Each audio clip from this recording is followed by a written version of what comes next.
दोस्तों, दुनिया में अलग अलग समय पर एक से बढ़कर एक महान व्यक्ति होते रहे हैं और उन्हीं महान लोगों में से एक थे गौतम बुद्ध, जिन्होंने खुद सभी तरह के सुखों को त्याग करके दूसरों को सही मार्ग दिखाया। और अगर यह कहें कि अपने महान विचारों के दम पर उन्होंने दुनिया में कई सारे अच्छे परिवर्तन लाए, तो यह भी कोई गलत नहीं होगा। गौतम बुद्ध ने हमेशा ही सत्य और अहिंसा को अपने जीवन का मुख्य आधार माना और उन्होंने दूसरों को भी इसी रास्ते पर ही चलने के लिए प्रेरित किया।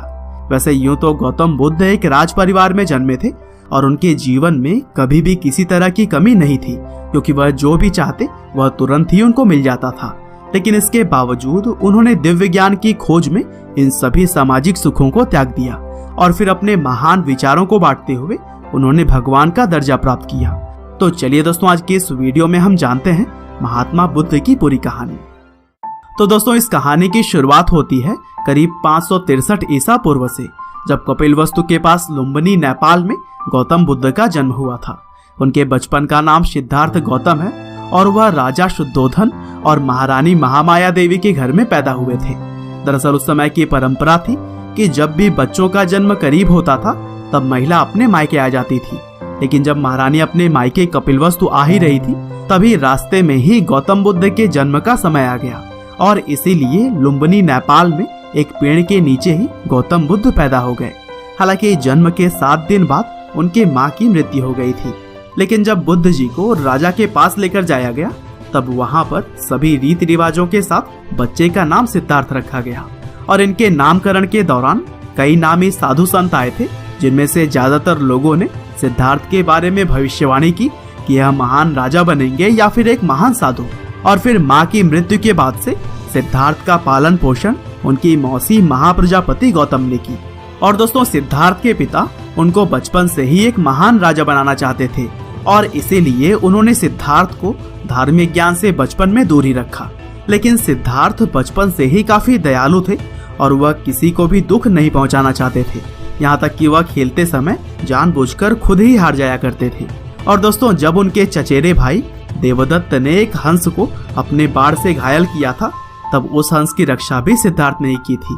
और शायद यह कहानी आप लोगों में से ज्यादातर लोगों ने तो जरूर ही सुनी होगी। और यही सभी बातें ही तो थी जो कि सिद्धार्थ को बाकी लोगों से अलग बनाती थी। हालांकि जब सिद्धार्थ 16 साल के थे, तब उनकी शादी राजकुमारी यशोधरा से कर दी गई और फिर इसी समय से ही वह लगातार कई सारे धार्मिक सवालों के जवाब ढूंढने लगे। और फिर अपने युवावस्था में जब वह बाहर निकलकर जनता के बीच गए, तब अपनी इस यात्रा में उन्होंने बीमारी, बुढ़ापा और सांसारिक दुखों की तरह ही बहुत सारी ऐसी बातें जानी जिसके बारे में उन्हें पहले कभी भी पता नहीं था। और फिर अपने पिता के विरुद्ध उन्होंने एक रात महल छोड़ने का फैसला ले लिया और फिर बाहर आकर उन्होंने निश्चय किया कि वह दिव्य ज्ञान की प्राप्ति करेंगे। और दोस्तों, यहीं से शुरू हो गई सिद्धार्थ गौतम के गौतम बुद्ध बनने की यात्रा। वह महल से निकलकर सबसे पहले अनोमिया नदी के तट पर पहुंचे, जहां उन्होंने अपने पहले बाल कटाए और फिर साधु के कपड़ों में आ गए। और फिर इसके बाद वह राजा गांव पहुंचे, जहां पर भिक्षा मांगने लगे।